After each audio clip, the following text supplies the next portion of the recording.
कहा जाता है कि मेहनत का फल मीठा होता है, लेकिन आज छात्र पूछ रहा है कि पहले यह तो तय कर दीजिए कि मेहनत का फल मिलेगा भी या नहीं मिलेगा। वह किताब से कम और मोबाइल के नोटिफिकेशन से ज्यादा डरता है कहीं फिर से पेपर लीक, परीक्षा रद्द या दोबारा परीक्षा खबर ना आ जाए। बच्चे पानी मांग रहे थे, उन्हें देखकर मुझे शहीद आजम सरदार भगत सिंह जी की भूख हड़ताल याद आई। और मेरे आज भी याद है, जब अंग्रेजों से वो पानी मांग रहे थे तो अंग्रेज दूध दे रहे थे। उस दिन पानी नहीं मिला, उल्टा लाठियां मिली, आंसू गैस के गोले मिले। मैं सरकार का धन्यवाद करूंगा कि सरकार ने इतिहास में अमर होने के बहुत करीब पहुंची सरकार। बस जनरल डायर की तरह गोलियां नहीं चलवा पाई, लाठी चली, आंसू गैस के गोले चले, पैलेट गन चली, बिहार में तो AK-47 चली, करंट लगाया गया। ऐसा लग रहा था सरकार अपने देश के छात्रों से नहीं बल्कि आतंकवादियों से लड़ रही है। अगर नहीं बोलने देना चाहता सदन तो बता दे। यहाँ 15-15 मिनट लोगों ने बोला, आप तय कर लो, कोई तो नियम होगा। अगर आप मना कर दी तो मैं इनको छोड़ देता हूं।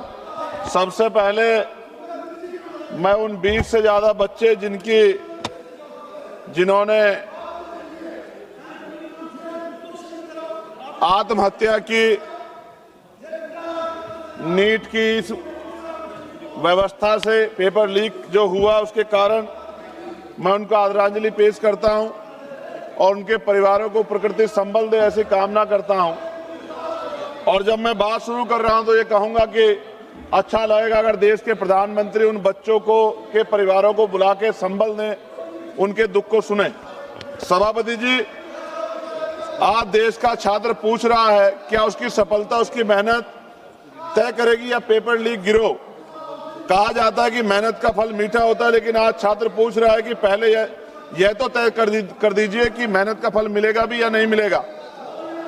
वह किताब से कम और मोबाइल के नोटिफिकेशन से ज्यादा डरता है कहीं फिर से पेपर लीक, परीक्षा रद्द या दोबारा परीक्षा खबर ना आ जाए।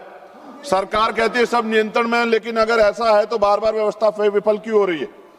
परीक्षा देने वाले छात्रों की पहचान आधार, बायोमेट्रिक और कई स्तर की जांच से होती है, फिर भी प्रश्न पत्र सुरक्षित नहीं रह पाता।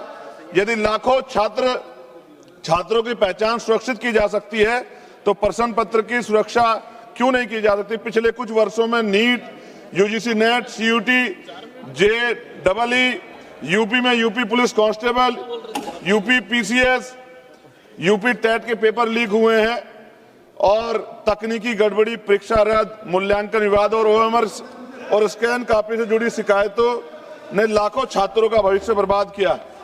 जब नॉर्मलाइजेशन के आधार पर छात्रों का भविष्य तय किया जाता है तो रो स्कोर, प्रयुक्त फार्मूला का स्कोर कार्ड पूरी पारदर्शिता से उपलब्ध कराए जाने चाहिए। चयन के गणितीय प्रक्रिया गोपनीय रखने का कोई औचित्य नहीं है। पारदर्शिता विश्वास पैदा करती है जबकि गोपनीयता संदेह। मैं शिक्षा मंत्री के इस्तीफे का भी उल्लेख करना चाहता हूं। छात्रों से क्षमा मांगने के बजाय उन्होंने लिखा कि छात्रों को भ्रम के कुचक्र में नहीं फंसाना चाहिए।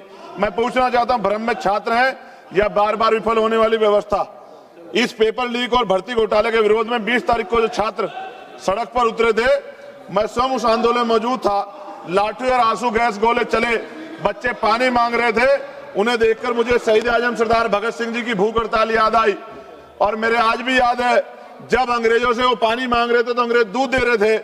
उस दिन पानी नहीं मिला, उल्टा लाठियां मिली, आंसू गैस के गोले मिले।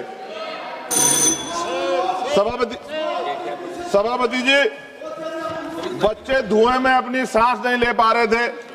मैं सरकार का धन्यवाद करूंगा कि सरकार ने इतिहास में अमर होने के बहुत करीब पहुंची सरकार। बस जनरल डायर की तरह गोलियां नहीं चलवा पाई, लाठी चली, आंसू गैस के गोले चले, पैलेट गन चली, बिहार में तो AK-47 चली, करंट लगाया गया। ऐसा लग रहा था सरकार अपने देश के छात्रों से नहीं बल्कि आतंकवादियों से लड़ रही है। धन्यवाद माननीय सदस्य। सभापति जी, 4 मिनट नहीं हुए अभी पूरे। अगर नहीं बोलने देना चाहता सदन तो बता दे। यहाँ 15-15 मिनट लोगों ने बोला, आप तय कर लो, कोई तो नियम होगा।